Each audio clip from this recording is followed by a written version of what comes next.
Welcome to the Sample Chapter Podcast, the show where authors read a sample chapter from one of their books. Here's your host, Jason A. Meiske. Hello, my friends. Welcome to episode 206 of the Sample Chapter Podcast. Hey, this week we are having a wonderful sit-down with a unique brand of author, the type that we haven't had on the show in quite some time. I am speaking with highly successful entrepreneur and musician, Natasha Miller. And she is on the show today to discuss her memoir that it's coming out today as of this release, March 22nd, her very first book, Relentless. And like I said, this is a memoir, so this is talking about her rise, everything she went through, and how she got from, well, I don't want to spoil anything, so you have to stay tuned for it. But it's discussing her background and how she rose up, relentless to fail, refusing to fail and becoming the highly successful entrepreneur that she is today. And let me tell you, she is absolutely fantastic to talk to.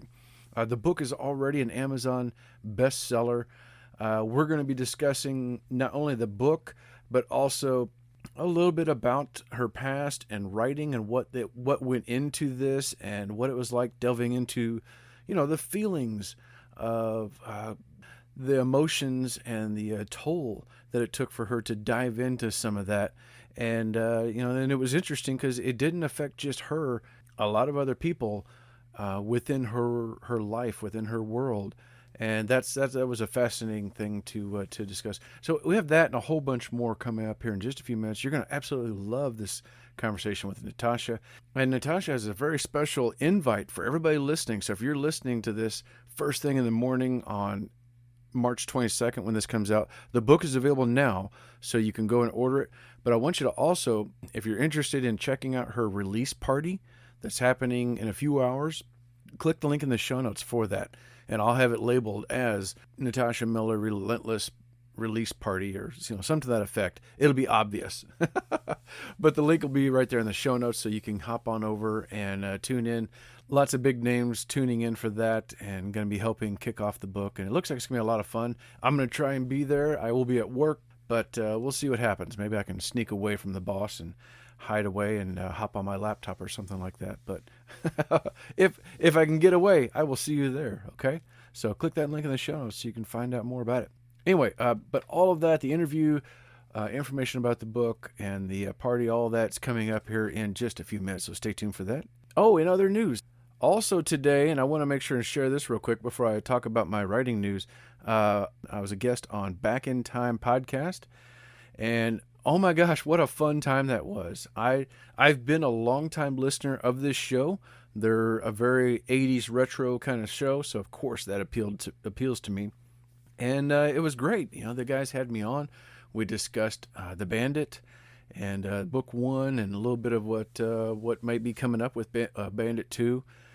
We also discussed this show and how that came about. And then we dove into our thoughts and feelings about the Batman movies, and we each rated our own top 5 favorite Batman movies.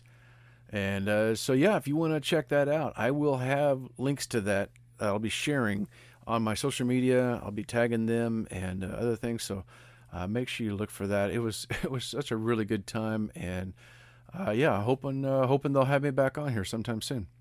Well, as for me and my writing, I've been writing like my hands are on fire lately. It's been absolutely fantastic. I just kind of unplugged my critical part of the brain and really gotten into the story. This past weekend, I punched out, a little over 2 chapters, like 2.5 chapters, which is great because I was able to write last week, some in the morning. Not as much as I would like to, but I was getting that, almost 500 words every morning, between 350 and 500 each morning, each day last week. And then on top of it, over the weekend, I was taking a good hour and a half, 2 hours, and getting somewhere in the neighborhood of like 2,000 words a day that I would write. My wife was doing other things, so that gave me that chance to do that. and it was a great weekend. And yeah, Bandit 2 is coming right along. Like I've been telling you all, I will be at Reader's World Bookstore in Sedalia, Missouri, coming up on April 2nd, along with my friends. And that event, I'm still not sure exactly about the time. It's like around noon, something like that, so midday. But as soon as I know for sure, I talked to Reader's World, and they said, yeah, they're going to be releasing information because there's a whole lot of authors that are going to be there. It's going to be a big event, so they're going to be releasing the information here in the next couple of days. So as soon as I get that from them, I will be sharing it. And of course, next week, I will be talking all about it and having that up as well. So make sure you're following the show on social media, on all platforms, Facebook, Twitter, and Instagram. It's just Sample Chapter Podcast. Very easy to find. And I will make sure and put up some links for that, talking about all the other authors that'll be on there. And many of them have been previous guests. So that's going to be exciting, because they're part of the writing group. And in the years that I've been in that group, we've had a lot of published authors have come out of it since then. So I'm really looking forward to connecting with them and getting to sit down in a room with them and talking to them all again. And yeah, hopefully some of you listeners are enjoying this show and decide to stop by and say hi. But yeah, if you're not following the show, you can also follow Reader's World Sedalia, Missouri. And they do a pretty good job of talking up local events, including they've been doing a lot of author signings actually there recently. So make sure you're following them as well. If you're not a social media person, but you still want to reach out to the show, you can do so by email at samplechapterpodcast@gmail.com. You can also leave me a voicemail by calling 660-851-1146, and I will make sure and play your message on an upcoming episode. Before we get over to our interview with Natasha, I want to make sure and thank my sponsors and affiliates, starting with Writer's Block Coffee. They have 3 delicious flavors, including the Deadline Dark, which is very strong and sure to keep you up at all hours when you're burning both ends of the candle. My personal favorite, the Whiskey Barrel Aged Blend. It's so good, just so good. And they have the signature blend, Writer's Block Coffee. Try one, try them all. Order one or sign up for automatic shipping and have it shipped out to you as often as you like. But whatever you decide, don't forget to use the coupon code SAMPLECHAPTER and save yourself 10% on your order. I also want to thank longtime sponsor of the show, Scrivener. I do all of my writing on Scrivener, and it has saved me time and time again.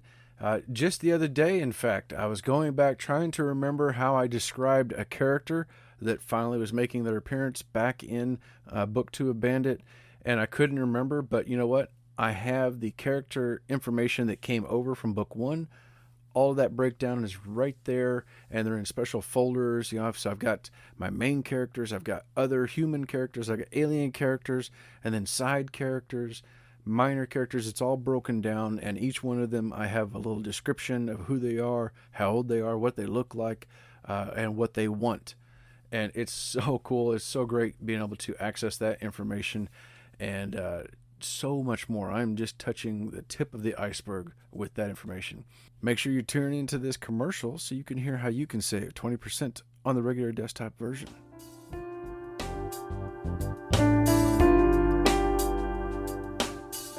Jason here. Hey, I wanted to take a moment and tell you about my favorite writing tool, Scrivener. Now, I know you've heard about Scrivener because their writing software has been embraced by hundreds of thousands of other writers like you and I, from the novice to best-selling novelists. The reason we all use it is because of Scrivener's core concept to bring all the writing tools you use together in a single application. And with tools like automatic backup, character maps, project goals, and let's not forget that amazing corkboard, you can see why I use Scrivener every day. As a bonus for Sample Chapter Podcast listeners, use code CHAPTER for 20% off your desktop version. Scrivener writing software, built by writers for writers. All right, yes indeed. Thank you again, Scrivener. I also want to give a big shout out to my friends at Pop Goes the Culture Network. I've been friends with them for a couple of years now, a few years, going back, and Looking forward to connecting with them over at Comic-Con later on in April.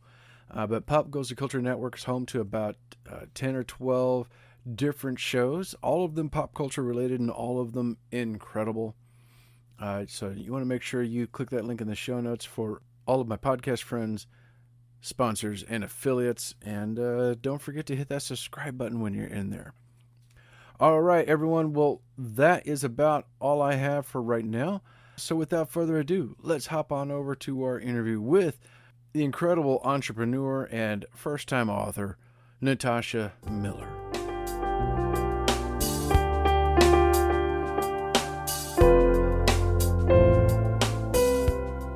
Hello, Sample Chapter listeners. Welcome to an exciting new episode.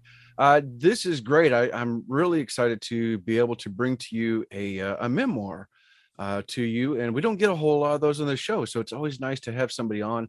And in this case, we have somebody who, it's not just a memoir. This is something that's going to excite you and hopefully get you motivated to take charge of your life and take charge of your work and get you going.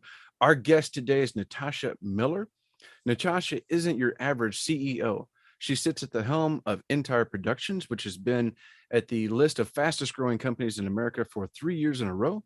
Natasha studied entrepreneurship at Harvard Business School and MIT, and she is also a trained classical violinist and accomplished jazz vocalist.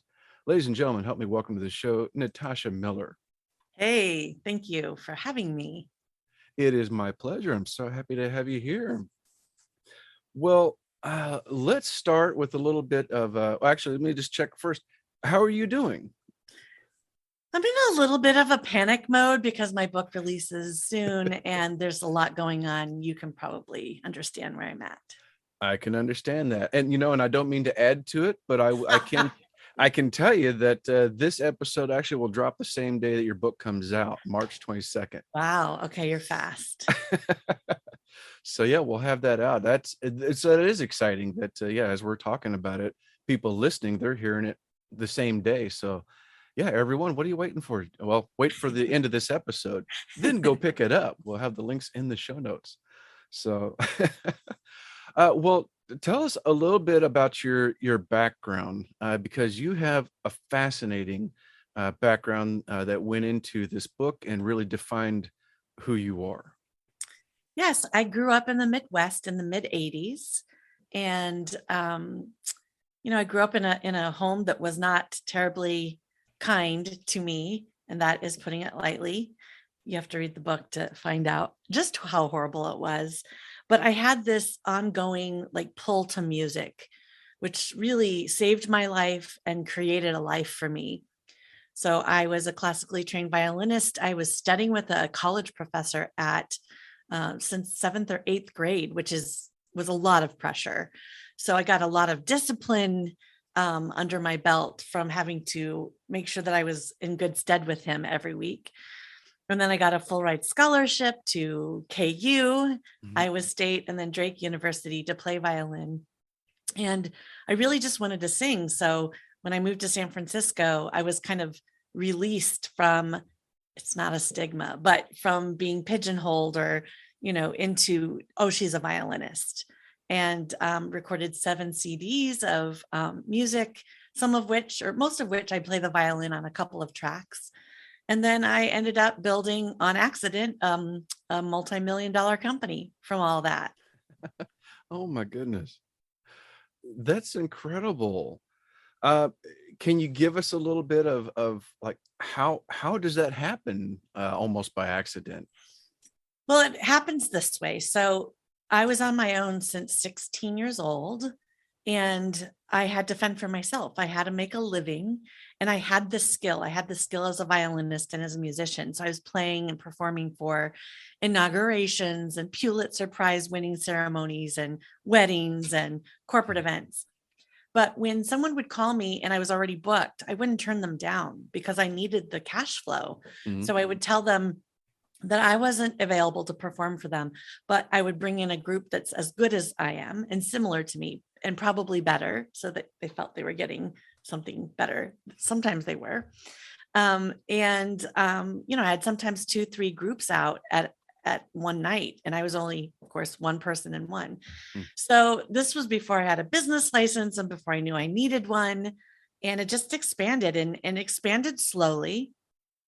I've been doing that professionally since I was 15, but in 2001, I got a business license and started an official company. And then it just went from jazz and classical to dance bands and DJs and headliners and aerialists hanging from the ceiling, everything under the sun.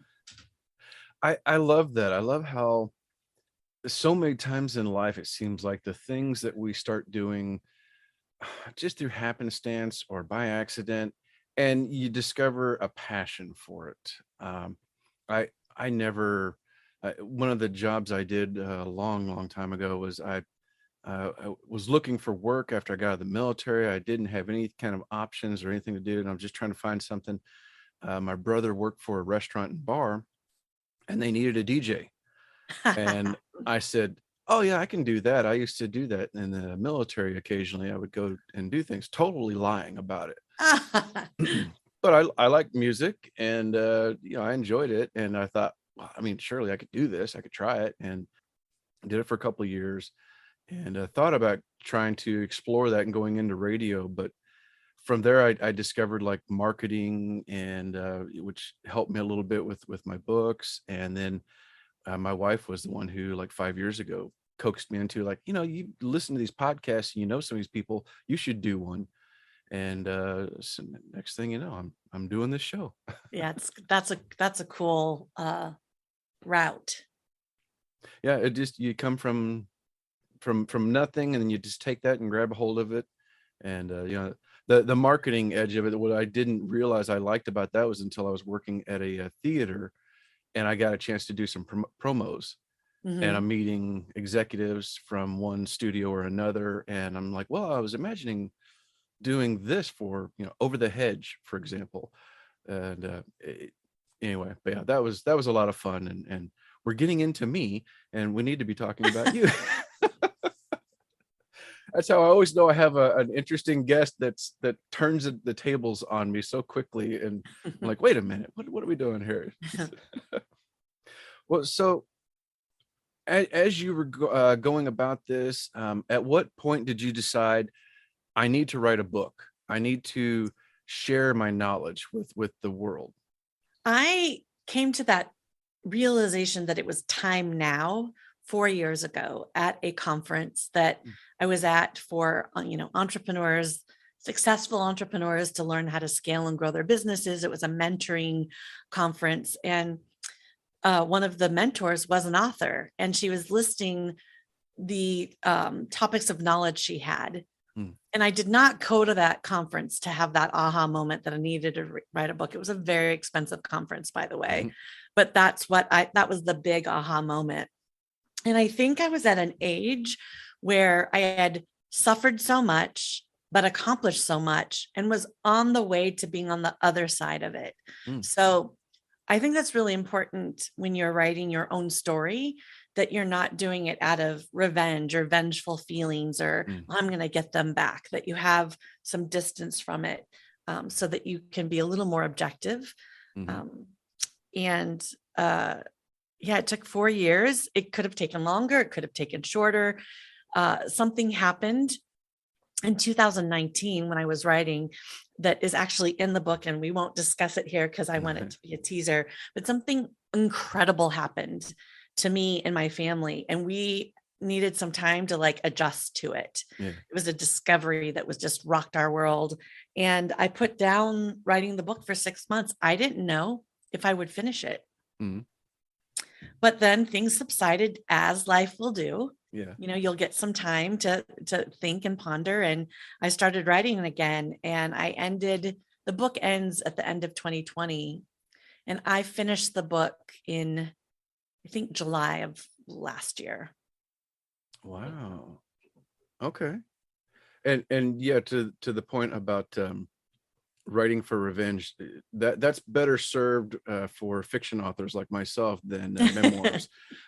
Yeah, you can bury it. Yeah, exactly. Like, oh, Yeah. is that character me? No, that's a totally different name. Um, uh, when it comes to writing a memoir, I'm trying to be delicate and I don't want to expose anything because I know you're trying to keep as many secrets as you can here. Well, I mean, just two things secret, because I don't want to give everything away. Mm-hmm.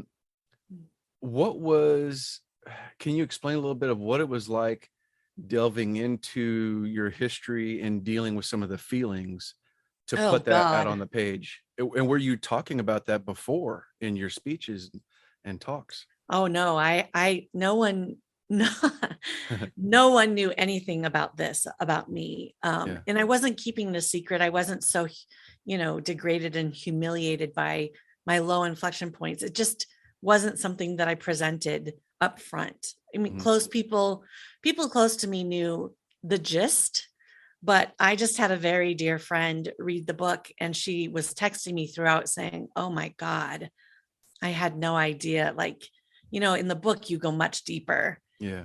And well, I went much deeper. I went really deep. So it was hard at times. I sort of interviewed and prodded my dad to ask him what the hell happened. Like, why did this happen to me? Why did you let this happen to me? And we had such a good relationship by that time that he answered those questions as best he could. I then started wondering if I had been exaggerating or dramatizing some of the things that happened to me. And I didn't want to do that. I wanted to be as true as I could be in the memoir. Of course, the memoir is a genre of what you remember of your life, right? It's not necessarily super factual and fact checked, but I didn't want to go overboard. So I started reading the journals that I had kept since I was 10. And I discovered that my story was actually much worse than my memory recalled. Wow. Which was a surprise. Yeah. So that was hard, reading through those passages and talking to various people in my life that I now have a good relationship with that didn't, that allowed things to happen to me. So it was definitely, it was a very good thing. In between, a few times my mental health was tested, but that's life. Yeah. Well, I'm hoping, and it sounds like that it was a healing process for you, though. Yes, I'm going to be as honest as possible. It was healing in so many ways. It opened up some wounds. It's caused our family and different people in the book to go deeper with each other. And it kind of unearthed some things that I didn't know and that other people didn't know in my family. So it's like, it's got to get messy before it gets better, I guess. Yeah. And that's happening. And I think it'll continue to happen. So it's not over just because the book is out, right? It's an ongoing process. Yeah. Oh my gosh. Well, everybody, I'm trying to think. I'm not even sure if we've mentioned the name of the book before, but it's called Relentless, and it's a wonderful name considering everything you've gone through and everything you've accomplished through a relentless drive that you obviously have, and that's wonderful. And like I said, everyone, it's available right now as you're listening to this, so you want to make sure you pick it up. I'm very excited to open it up for myself, and it's already an Amazon bestseller before it even comes out. Everybody's pre-ordered enough of it. This is so exciting. I'm so happy for you. That was a surprise to me. So this is my first foray into, authorship of a book. And the moment it went up, it was a bestseller in 3 categories. And I just kind of giggled because I was like, well, that's either a mistake or a fluke. And then, it kept coming up as a bestseller in job hunting. So I think it's all about the categories that you choose, you and your team chooses. And of course, how many people are pre-ordering. But yeah, I vacillate between 1 and 3 on 4 categories. I can't see all of them, so I'll let you know. But it's been fun. There's most of the authors I talk to, that's something they can relate to, is we're always looking for the right categories that our book will fit into so that we can try and rank highly enough to maybe get that gold star. Yeah. So Yeah. that's awesome that you hit a I home was run up right there over. with number one ahead of Miles Davis and Peggy Lee for a while. Oh my You gosh. can be assured I took some screenshots of that. Yeah, I would too. Oh my gosh, that's amazing. Well, what what does it mean to you to be an entrepreneur? Mm. Well, I am definitely not employable by anyone because my creativity and my speed is really fast. And I've run a company now for 20 years. So as an entrepreneur, that means I'm a visionary and a strategist. Mm. And being an entrepreneur shouldn't mean that you're working in your business as a job day to day. And I did that for most of the time. Now I'm working on the business as a strategist and I love it. I think entrepreneurs have more than one business endeavor idea, right? Otherwise, we're just business owners. So, I mean, we can get into the weeds there, but I've always got business ideas. Some of them come to fruition, some of them are on the back burner.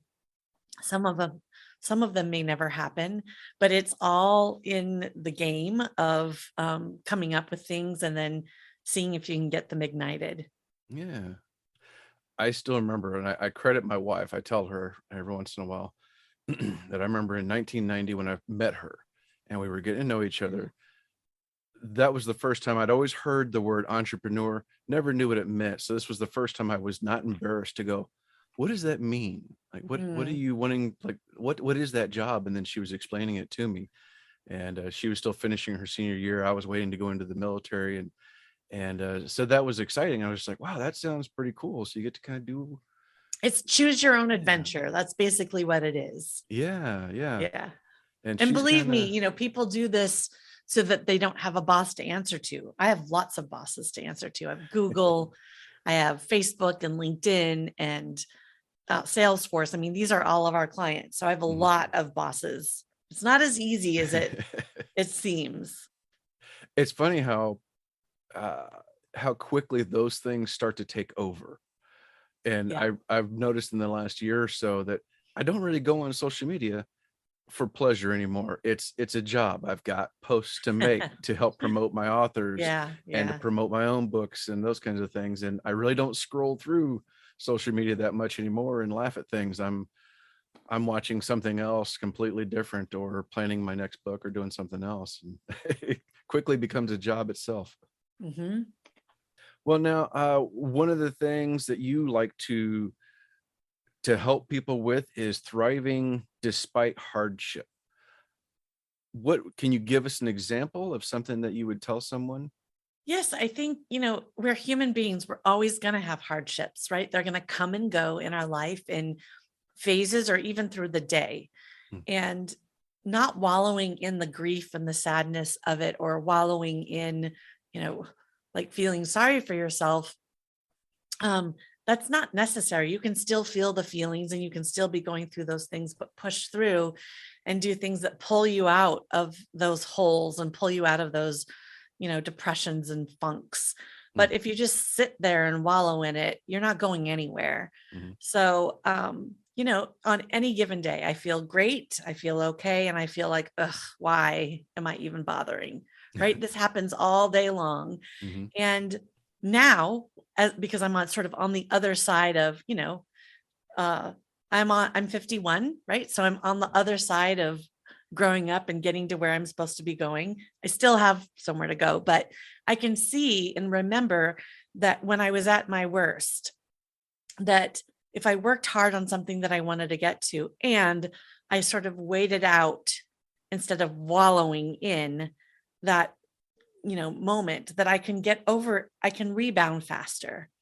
So this book that I wrote is a straight memoir. It is not a how-to book. It is not a motivational book.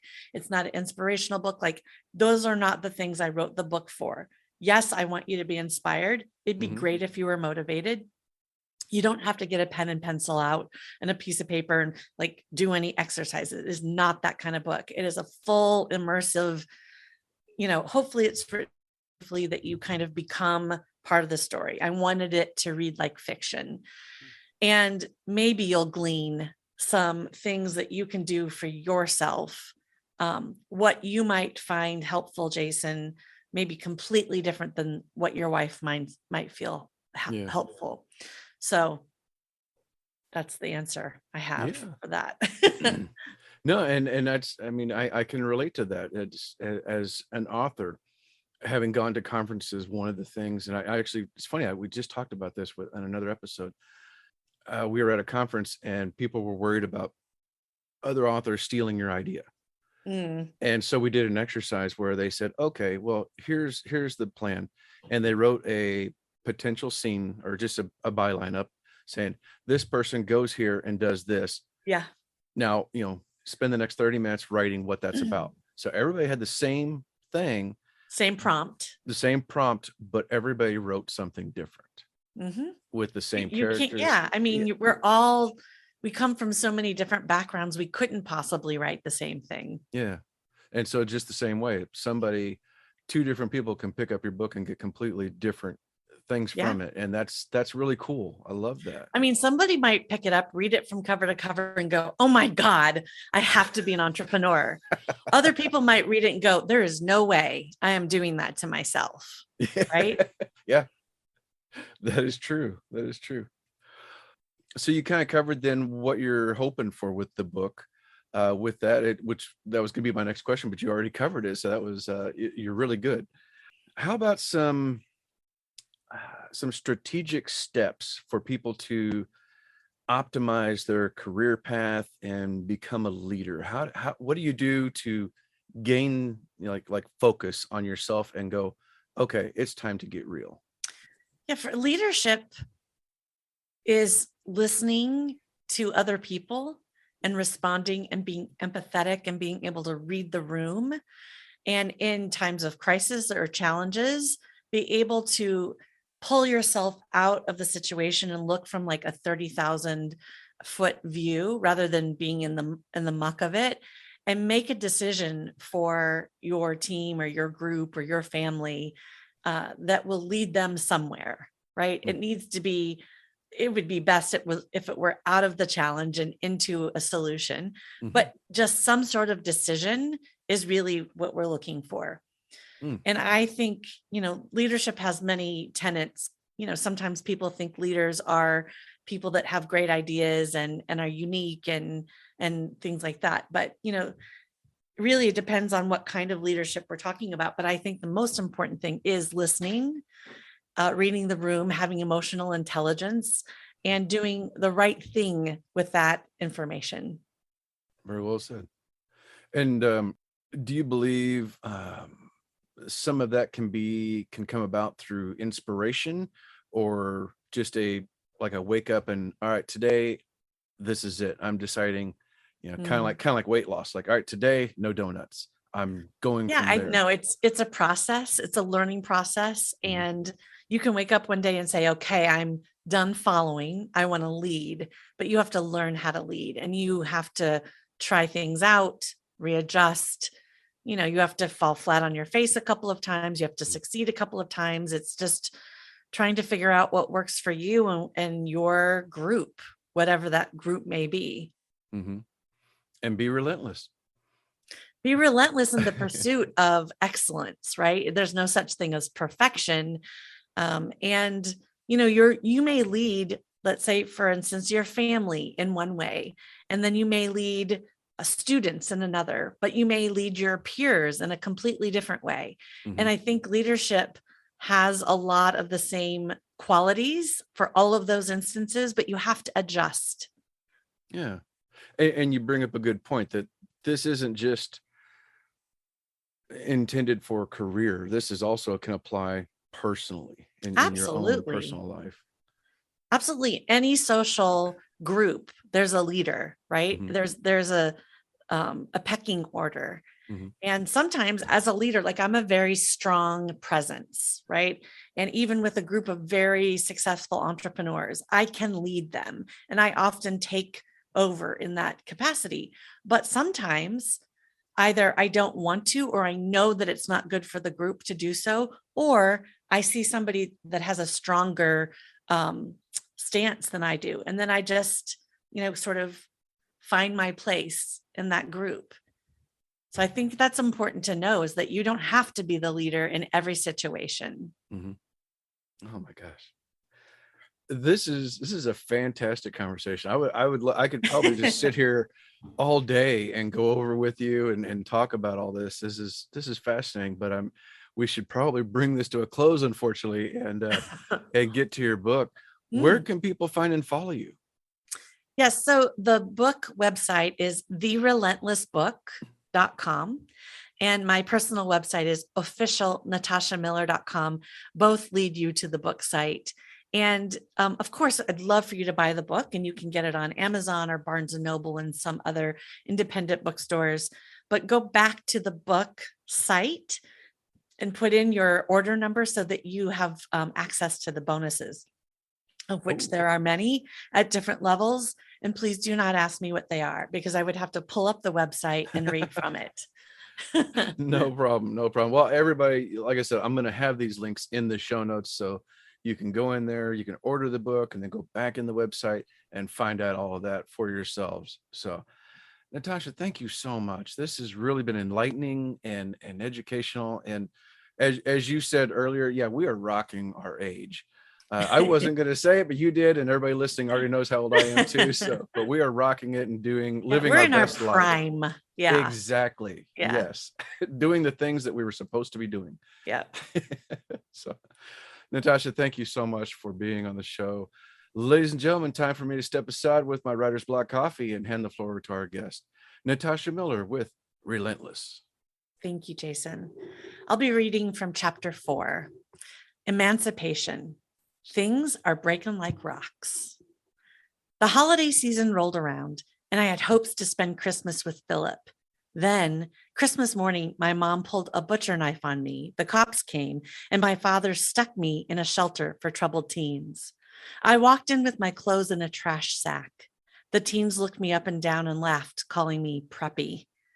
The shelter director stuck me in a tiny room with a dead-eyed blonde named Tracy. Her clothes were ragged, so in an attempt to make friends, I offered her the flannel blouse I got for Christmas. Then I climbed in my bunk and cried myself to sleep. When I woke up the next morning, the bed next to mine was empty and the curtain caught in the windowsill. My new roommate had taken the blouse and ran. Tracy's on drugs, an older kid explained. Don't worry, she'll be back. Drugs? What kind of place is this? I only knew about the homeless shelters and church soup kitchens where my friends would sometimes volunteer. After a couple of days, I started to feel sick. I couldn't eat. My stomach hurt, and it felt like railroad spikes were being driven into my brain. Can I have an aspirin? I asked. The counselor on duty handed me a tablet along with a Dixie cup of water.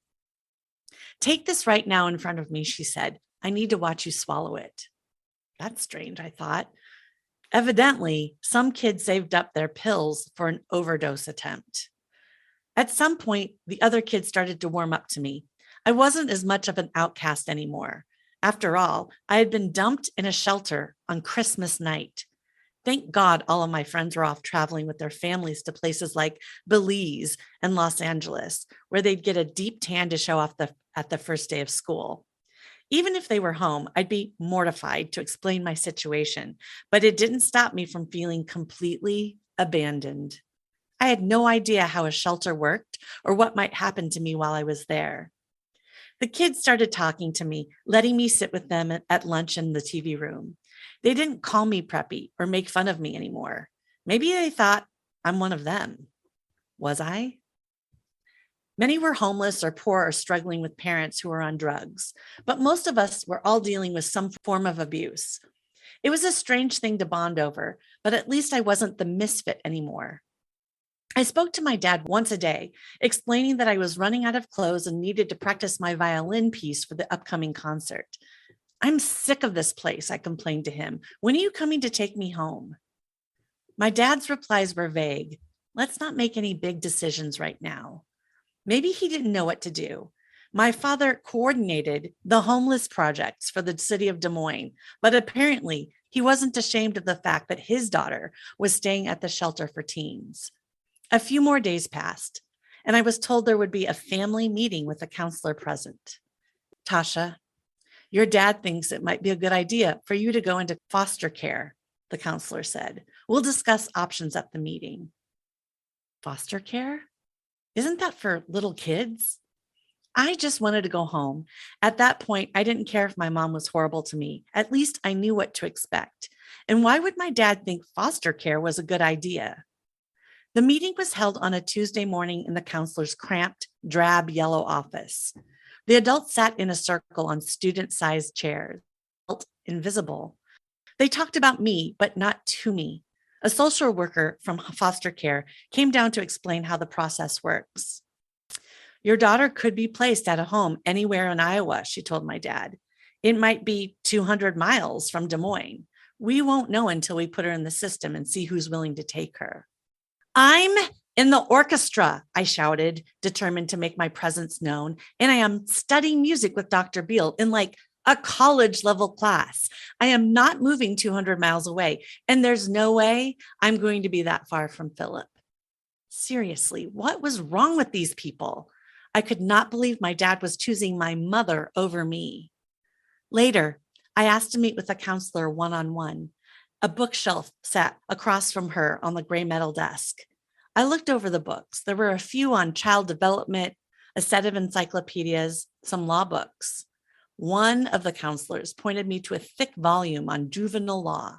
I paged through it and found a part about abandoned youth, reading as much of it as I could and trying to understand the legal jargon. Eventually, I realized that the system considered me an abandoned child, not a runaway, so I was free to leave the shelter at any time. A glimmer of hope rose.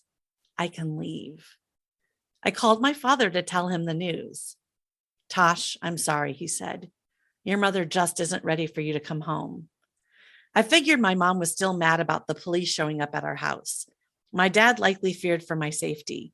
I didn't know how my brothers felt, but the house was probably calmer now that I was gone. But Dad, I don't have to stay here, I replied, and I am not going to a foster home. I'm calling Grandma.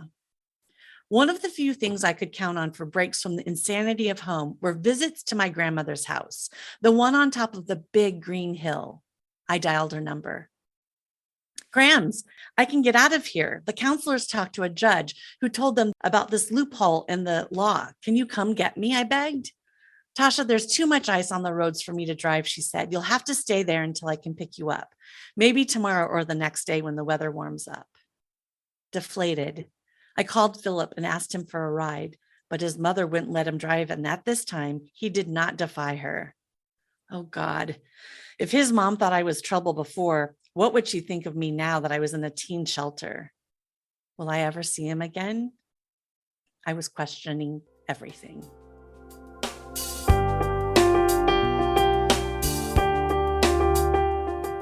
Hey, that was Amazon bestseller and entrepreneur Natasha Miller reading a sample chapter from her debut novel that's out today, Relentless. Make sure you click that link in the show notes for everything Natasha Miller. And of course, if you're listening to this first thing in the morning, click that link in the show notes for her party that's going to be going on a little bit later. That's going to be an amazing time. Don't forget to also click the link in the show notes for our podcast friends, sponsors, and affiliates. And like I said before, hit that subscribe button so that you don't miss out next week when I'm back with an all-new author, a new book, and a brand new sample chapter. Take care, everyone. See you again real soon.